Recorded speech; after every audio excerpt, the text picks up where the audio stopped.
¿qué era lo que estamos diciendo? Estamos hablando de lo que hemos visto en la clase anterior, que es principalmente la respuesta a un sistema de un grado de libertad ante excitaciones armónicas, ¿ya? Las excitaciones armónicas o las forzantes armónicas son un tipo de cargas periódicas que tienen no solo la característica de que tienen una recurrencia de la forma de la señal, sino que la forma de esta señal es una sinusoide, representada por un seno o un coseno. ¿Cuáles son estos tipos de cargas típicas que pasan en estructuras? Son generadas en estructuras a través de maquinarias que giran a ciertas revoluciones, y este constante movimiento de la máquina genera una fuerza sinusoidal sobre la estructura que genera un cierto nivel de carga, ¿ya?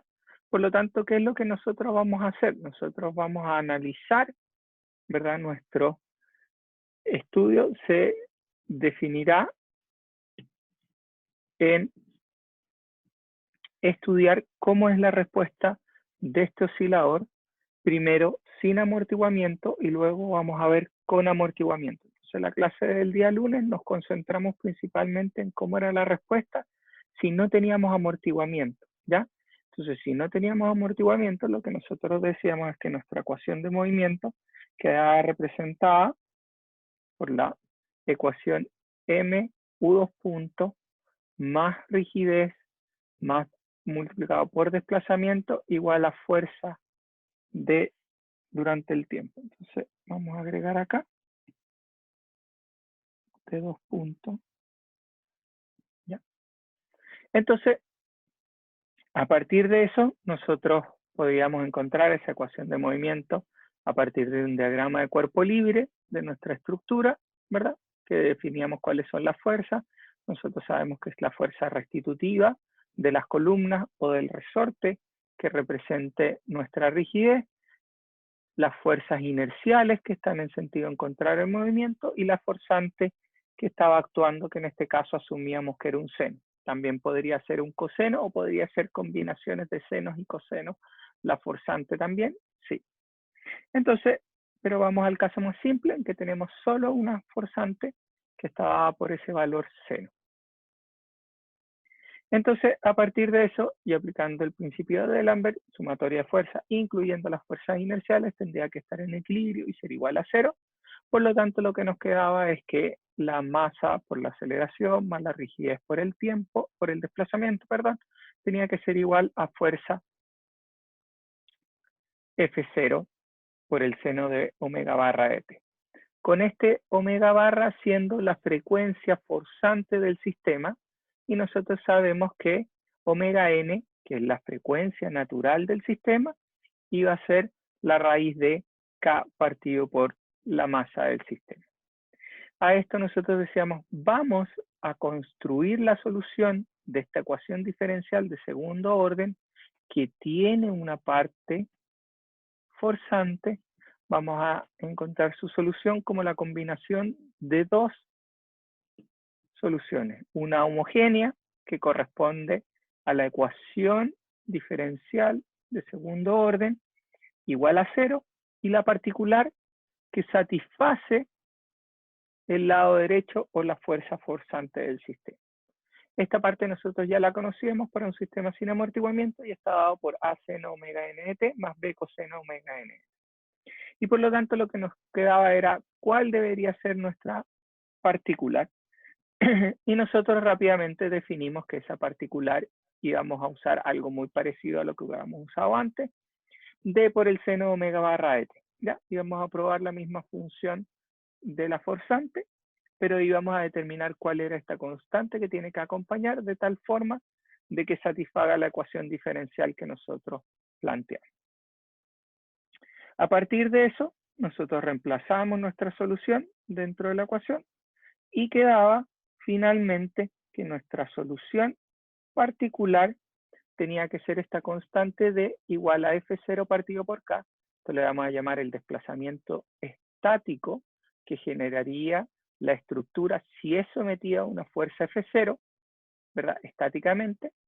Y lo que aparecía acá abajo era 1 menos r al cuadrado con r, siendo omega barra partido por omega n, ¿ya? Que es la razón entre las frecuencias, la forzante y la frecuencia natural del sistema. Y como se observa acá, esto iba a ser un factor de amplificación dinámico. ¿Y qué observamos acá? Mientras más cerca yo esté de las dos frecuencias, más cerca estén estas dos, es decir, si omega n es un valor cercano a omega barra, lo que íbamos a ver es que este factor de amplificación dinámico iba, el valor total, 1 partido en eso, esto se iba a hacer más chico, porque esto iba a tender a 1, por lo tanto esto iba a tender hacia infinito.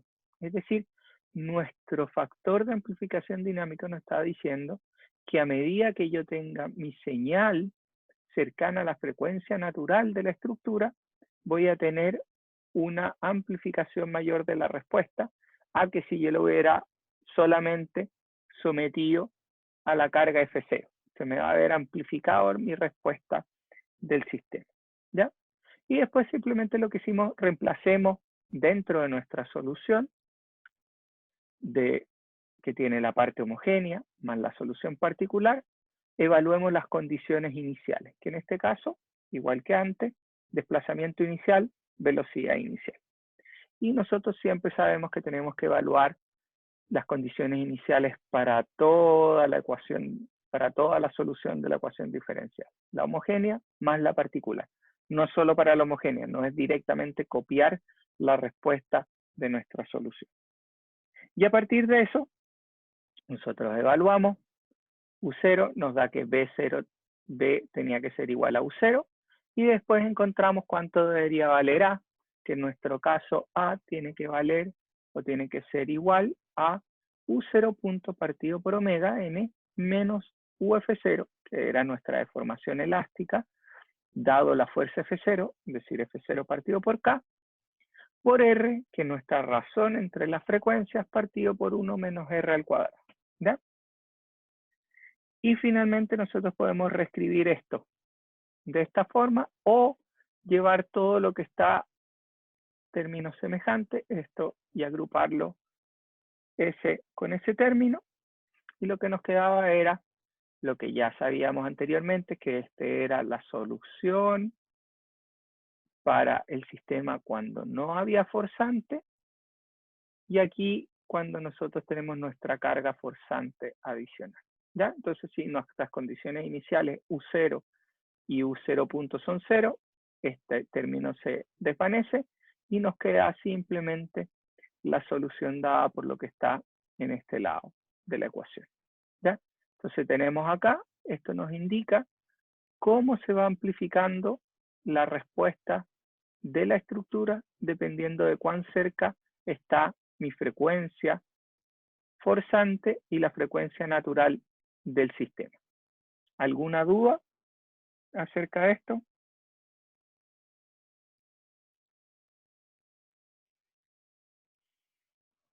Perfecto. Entonces vamos a continuar con lo último que vimos después, que fue uno de los dos efectos que nosotros tenemos, y que es cuando se acerca nuestra frecuencia forzante a la frecuencia natural que tiene el sistema.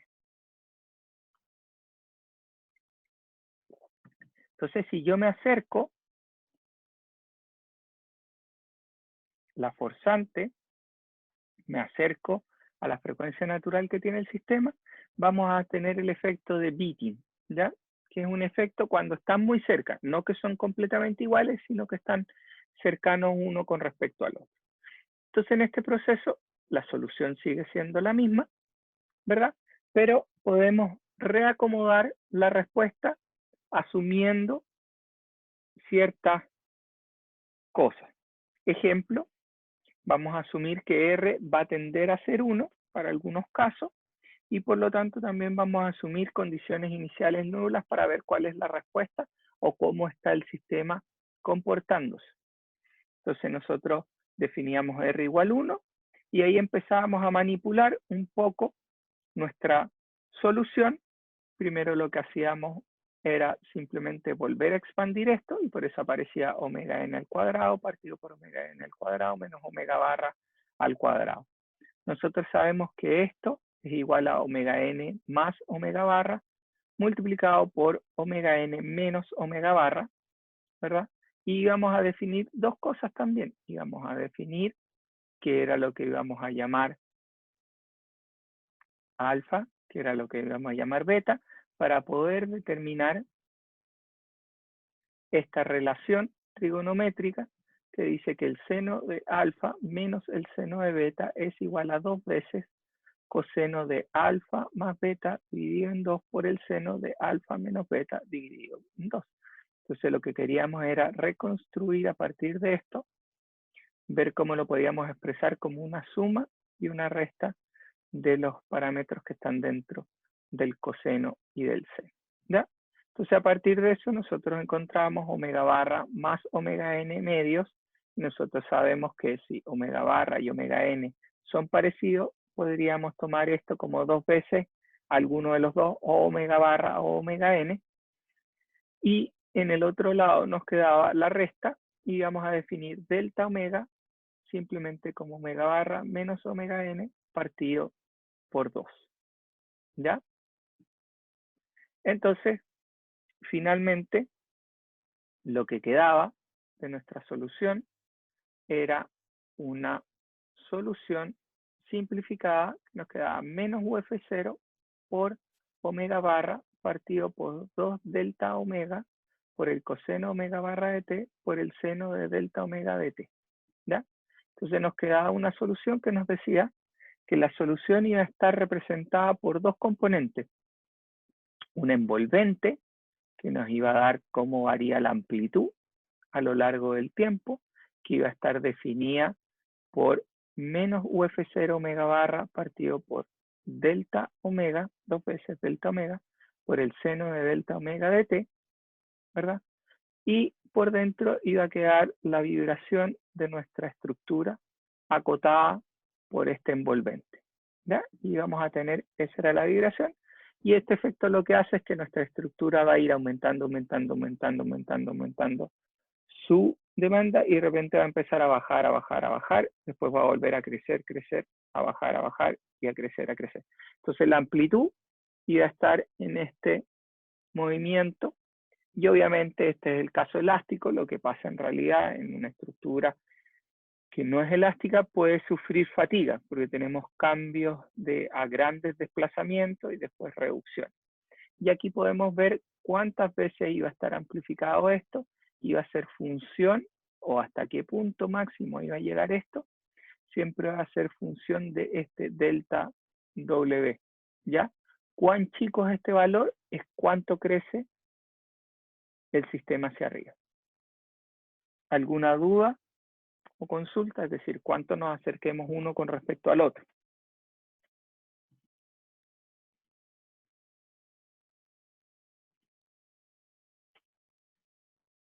Entonces vamos a ver la última parte que nos faltaba, que era el caso de resonancia, que es un caso especial y es porque nosotros definimos directamente que R va a ser igual a 1. Es decir, esto implica omega barra igual a omega n. El caso de resonancia o que las frecuencias son idénticas una con respecto a la otra. Por lo tanto, ¿qué vamos a hacer acá? Si R es igual a 1, omega barra y omega n son lo mismo, por lo tanto, la solución que teníamos antes es una raíz de la solución homogénea, por lo tanto, ya no es una solución válida. ¿Y qué hacíamos cuando teníamos o se repetía una raíz y necesitamos una solución adicional?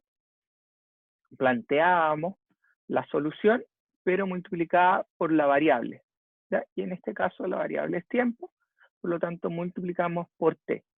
Por lo tanto nos va a quedar una solución t seno de omega barra o alguna otra solución. Y como teníamos seno y coseno, vamos a plantear coseno porque es la que nos va a satisfacer cuando metamos dentro de nuestra solución homogénea, dentro de la ecuación diferencial, es la que nos va a permitir satisfacer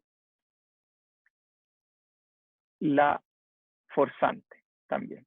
Entonces veamos, si nosotros aplicamos pt igual a d por t coseno de omega barra de t, reemplazamos acá y nos queda simplemente omega barra al cuadrado o omega n. Acuérdense que este es igual a omega n al cuadrado y simplemente lo reemplazamos directamente para poder compararlo con el término que está dentro. Y ahora si yo derivo esto dos veces, voy a ver que al derivar una vez me va a quedar d por el seno de omega barra a la segunda derivada, ¿verdad? La primera derivada de esto, voy a primero derivar con respecto a t y me va a quedar d coseno omega barra de t, y después voy a tener más, en este caso la derivada del coseno del menos seno, menos de t seno omega barra de t, y ahí voy a tener que volver a derivar una vez más, y ahí me van a aparecer estos términos que están acá, porque ahora voy a tener dos funciones y voy a tener que derivar cada una de esas funciones que han aparecido de la primera derivada. Al tener esto, ¿verdad? Voy a poder reemplazarlo. Esto es, recordar que esto es simplemente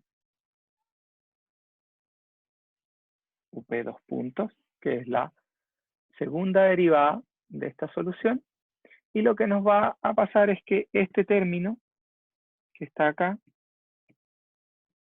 se elimina con ese término que está ahí.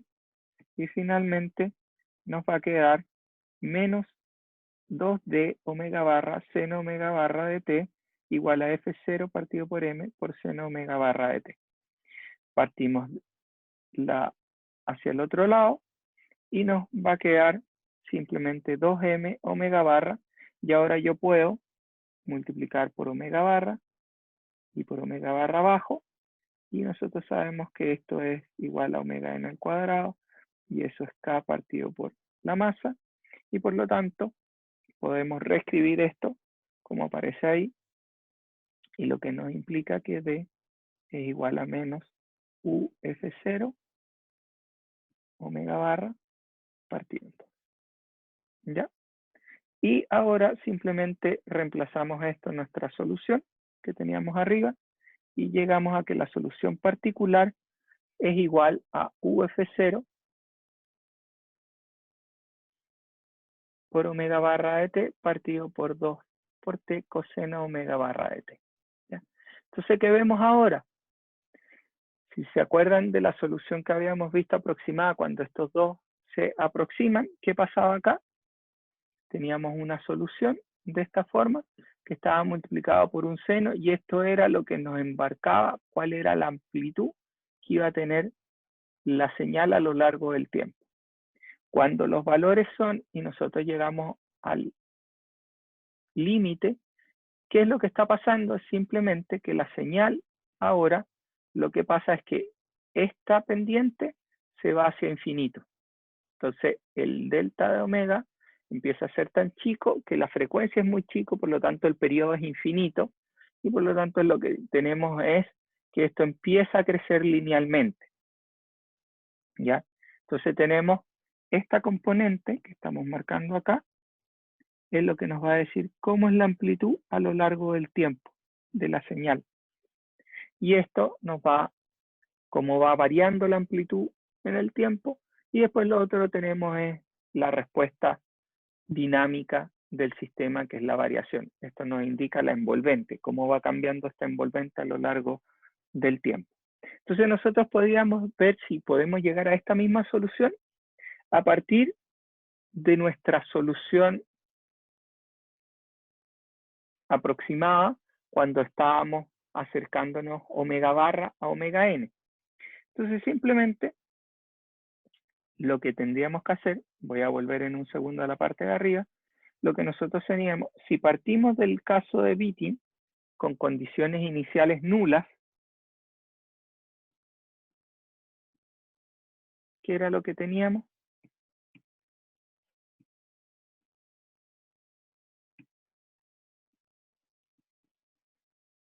Esto quiere decir U0 igual a 0 y U0 punto igual a 0.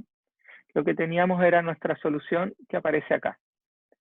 Por lo tanto, ¿qué pasa cuando delta de omega tiende a 0 o es muy chico?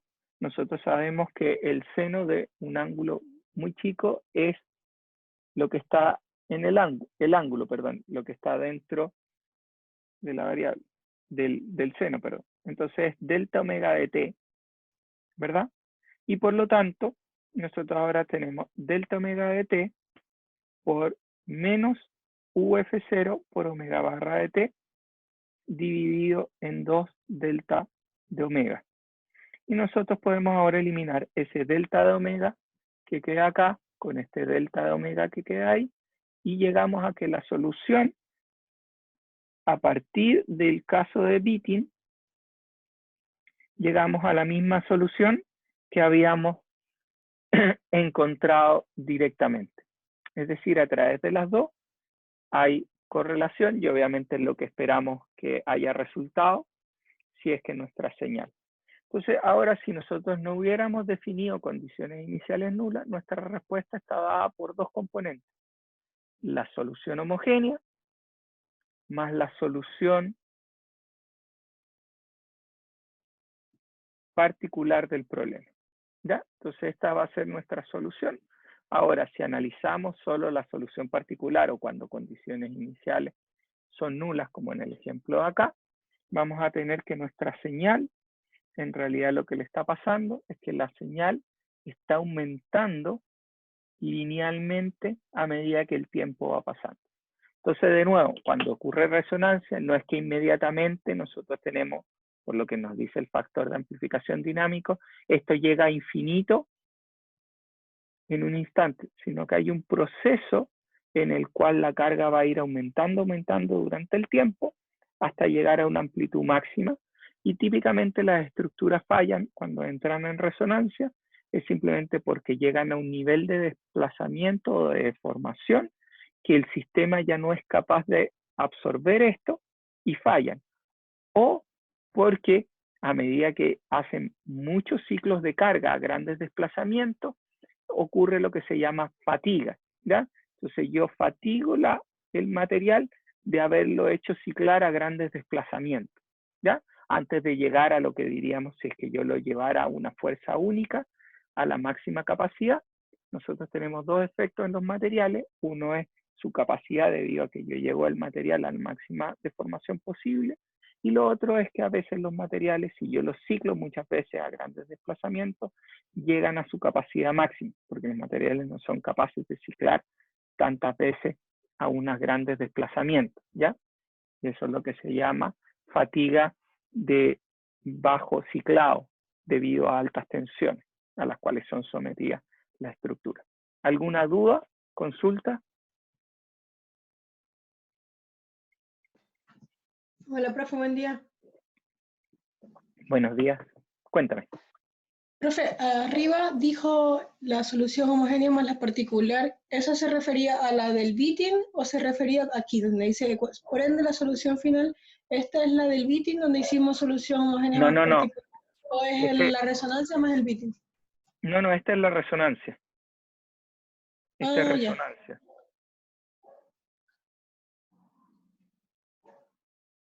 Este es para resonancia. La de Witting, la solución completa, está dada, nosotros vimos el caso llevando solo con condiciones iniciales para saber cómo era la ecuación y poder hacer las simplificaciones de forma más fácil. Pero si uno tuviera condiciones iniciales, tendría que agregar esta porción que está acá a la solución. La solución con Witting completa sería esta solución más esta componente que está acá arriba, que son las condiciones iniciales. ¿Ya? Gracias. Sí, Sin gracias. problema. ¿Alguna otra duda, consulta? Aquí lo único que hicimos en esta parte fue, ok, si nosotros partiéramos de la condición de Witting, podemos llegar al aproximar delta W a valores chicos cercanos a cero, ¿podríamos aproximar la solución?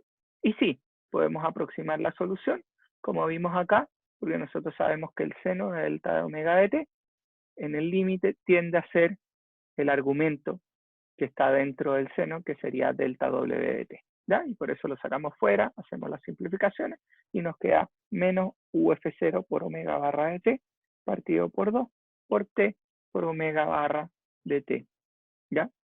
Y nos queda la solución para el caso que era en resonancia a partir de la solución de Vitti. ¿Alguna otra duda? ¿Consulta?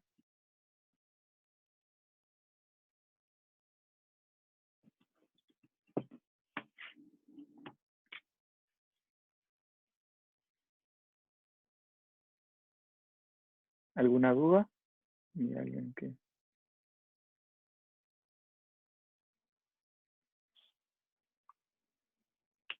Perfecto. Entonces, vamos ahora a partir. ¿Qué pasa en el caso que tuviéramos amortiguamiento? Que es un poco más interesante porque en realidad todas las estructuras tienen un cierto nivel de amortiguamiento. Es ilógico pensar que una estructura no tenga un cierto nivel de amortiguamiento dentro de la señal, ¿ya? Entonces, dentro de la estructura, puede ser un amortiguamiento por roce, puede ser un amortiguamiento viscoso lineal, que es lo que nosotros siempre aproximamos, pero siempre las estructuras tienen un cierto nivel de amortiguamiento. Podrá ser muy bajo, pero tienen un nivel de amortiguamiento.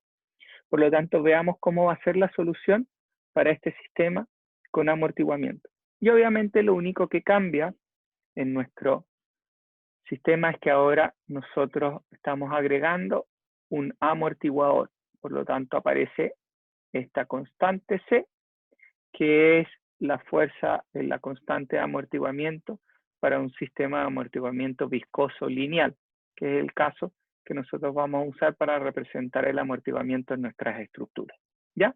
Entonces, por lo tanto, la sumatoria de fuerzas, incluyendo las fuerzas inerciales, tiene que ser igual a 0, y lo único que cambia es que ahora aparece la fuerza de amortiguamiento que estoy señalando, este FD, y por lo tanto, si yo reescribo mi ecuación de movimiento, va a quedar masa por aceleración, más amortiguamiento por velocidad, más rigidez por desplazamiento, igual a la forzante. Como seguimos con forzante armónica, puede ser definida por un seno o puede ser definida por un coseno. Ahora yo podría esto también simplificar dividiendo por la masa.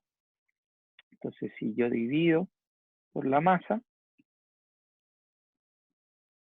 me queda simplemente U0 punto, U2 punto más C partido por M U punto más K partido por M U igual a F0 partido por M por el seno omega barra de T.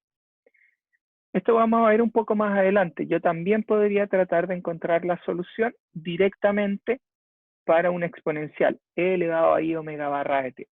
Y yo sé que la parte real va a representar la respuesta para la forzante del coseno y la parte imaginaria va a representar la solución para la solución seno del problema, ¿ya? De la forzante con seno, ¿ya? Pero por ahora nos vamos a concentrar acá. Después vamos a ver cómo hacerlo, si es que nosotros lo queremos hacer en forma genérica, y vamos a ver que vamos a llegar a la misma solución. Por lo tanto, yo sé que este C lo puedo representar simplemente como 2 beta omega n, y siempre hay que recordar que beta es igual a C partido por C crítico, ¿ya? Y nosotros sabemos que C crítico es 2m por omega n del sistema, ¿ya? Entonces nosotros sabemos que este C es simplemente reescribir 2m omega n. Y por eso es que aparece ahí arriba junto con el beta el 2 omega n del sistema. Y nosotros, hay una pregunta.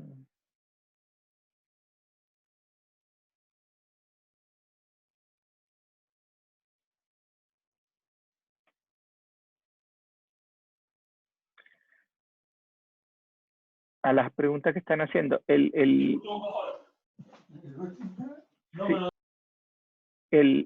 la forzante se asume que es un seno o un coseno, ¿ya? Es una forzante armónica. Seguimos con el problema de forzante armónica.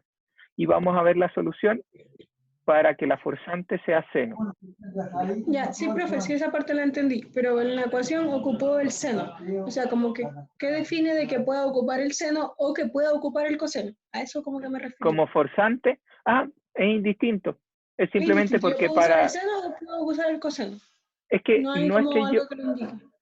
es que depende de cuál es la forzante. Hay forzantes que la vas a definir en función al coseno o en función al seno. Sabemos que la única diferencia es un desfase entre una y otra señal, nada más. Ah, ya. ¿Ya? Pero queda Pero es como a criterio. indistinto.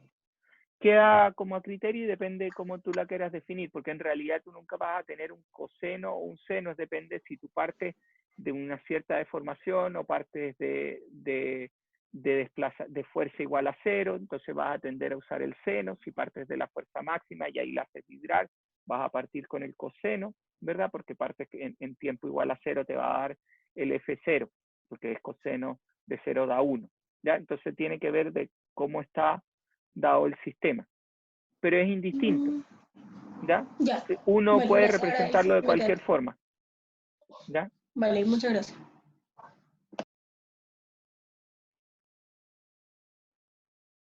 Entonces, por ahora vamos a usar el seno, después vamos a ver que la respuesta es indistinta si es un seno o un coseno, simplemente es cómo está representada, y a lo que a nosotros nos interesa, en realidad, como ingeniero, finalmente uno no va a hacer el tracking de toda la señal, lo que uno busca es cuál es el máximo, cuál es la máxima deformación que tiene la señal, cuál es el máximo desplazamiento al cual fue sometido.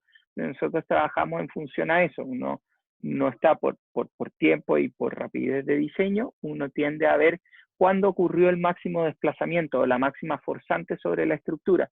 Y a partir de esas demandas es que uno dice que voy a diseñar mi estructura para que sea capaz de soportar esta demanda máxima, ¿ya? Y con esa demanda máxima es que yo diseño. Yo podría hacer el tracking completo. Y lo que nosotros vamos a extraer es cuál es la solución y ver cuándo ocurre el máximo, cómo es ese máximo, cuánto es el valor de ese máximo, en función de las propiedades que tenga el sistema, de la frecuencia natural, del nivel de amortiguamiento, de la forzante a la cual está sometida la estructura. ¿Ya?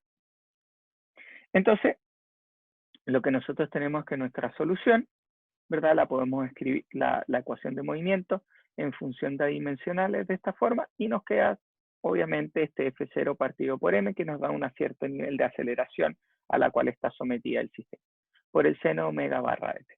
Entonces, al igual que antes, nosotros vamos a definir que nuestra solución a este problema va a ser compuesta por dos partes, una solución homogénea más una solución particular al problema, ¿ya? Entonces, nosotros la solución homogénea ya la conocemos, ¿verdad? Que es E elevado a la menos beta omega n de t multiplicado por A seno de omega d de t más B coseno de omega d de t. Entonces tenemos nuestra solución homogénea, que es la solución de un sistema con amortiguamiento en condiciones libres, que es lo que habíamos visto, más la solución particular, que es la que tenemos que definir ahora. ¿Y cómo debería ser esta solución particular? ¿Alguien sabe cómo deberíamos asumir esta solución particular? ¿El que quiera participar?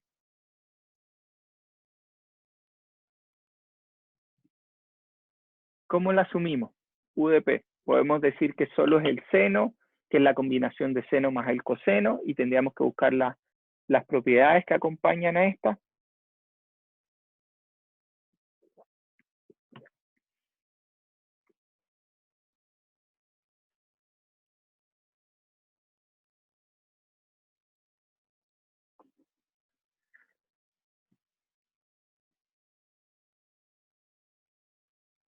Gracias por la respuesta por el chat. Entonces, típicamente lo que nosotros vamos a tener en nuestra solución particular, que ya la conocemos, y era la que habíamos hablado, menos beta omega n de t por A seno de omega d de t más B coseno omega d de t. Y esta es la solución para cuando la ecuación estaba escrita, más 2 beta omega n de u punto de t homogénea, más omega n cuadrado de u h de t igual a 0.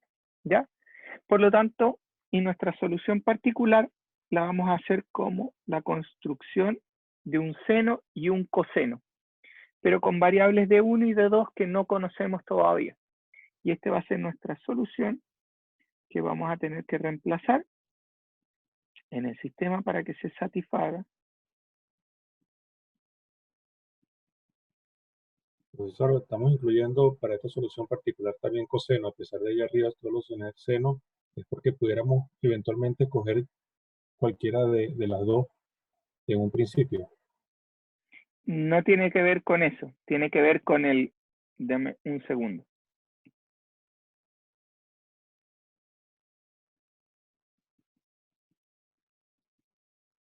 Dame un segundo y respondo tu consulta.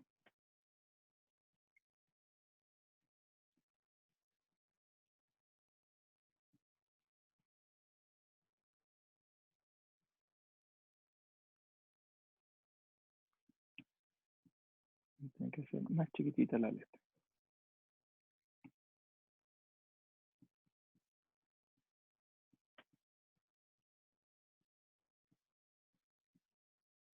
Ya. Tiene que ver con el hecho que esta solución que tú plantees va a tener que satisfacer la ecuación diferencial completa, ¿ya? Entonces, si nosotros hiciéramos solo el seno, a priori, uno diría, mira, voy a ocupar el seno como solución particular solamente, con una variable d a determinar para que se satisfaga esto. Lo que vamos a observar es que al derivarlo van a aparecer unos cosenos, ¿ya? Que no voy a poder eliminar, porque cuando derive el seno me va a aparecer el coseno y lo voy a tener que ingresar en u punto, ¿ya? Entonces me va a aparecer un coseno que va a estar solo, ¿ya? Y que no voy a poder eliminar. La única forma va a tener que decir que D1 tendría que ser 0, ¿ya? Y lo cual no es, sería la solución trivial. Por lo tanto, esa solución solo con seno no me es válida y por lo tanto voy a tener que considerar una combinación con otra función de tal forma que al derivarlo pueda plantear que sea igual a 0 y que se satisfaga todo el sistema. Y por lo tanto es que ahí uno plantea que la ecuación queda por coseno. Y lo vamos a ver más genéricamente cuando planteemos esto como la solución de e elevado a i omega barra de t. Es decir, que nuestra señal forzante es un exponencial. ¿Ya? De ahí sale naturalmente asumir esto. Pero en el momento decimos que esta va a ser nuestra solución de forma que pueda satisfacer esta ecuación diferencial completa con la forzante del lado derecho. Entonces, si yo derivo 2 veces, ¿verdad? Me van a aparecer este término que aparece ahí. Ese es up2.dt. Después tengo en esta componente, aquí, hasta acá, tengo 2 beta omega n por el up.dt, ¿ya? Y como se fijan, obviamente la derivada del seno es el coseno, la derivada del coseno es el menos seno, y cuando derive nuevamente es que aparecen en este lado, ¿verdad? Menos y menos, porque ahora voy a tener la derivada del coseno, me va a dar menos seno, y la derivada del seno, el coseno, y por eso aparecen de este lado menos d por omega barra al cuadrado, porque al derivarlo va a salir cada vez este omega barra fuera de el seno o el coseno, dependiendo de cómo yo derive, y finalmente, en la última porción, este es omega n al cuadrado por u particular en el tiempo, ¿ya? Por lo tanto, ahora tengo que la función tiene que ser o satisfacer el lado derecho, ¿verdad? De la ecuación. Entonces, si yo acoplo todo lo que está siendo multiplicado por seno y acoplo todo lo que está siendo multiplicado por coseno, ¿verdad? Voy a llegar a estos dos sistemas de ecuaciones. Esto es lo que está siendo multiplicado por el seno y esto es todo lo que está siendo multiplicado por el coseno, ¿ya? Entonces yo sé que esta suma que me queda acá tiene que ser igual a 0, porque no tengo coseno en el otro lado que se esté forzando. Y en este lado, todo lo que está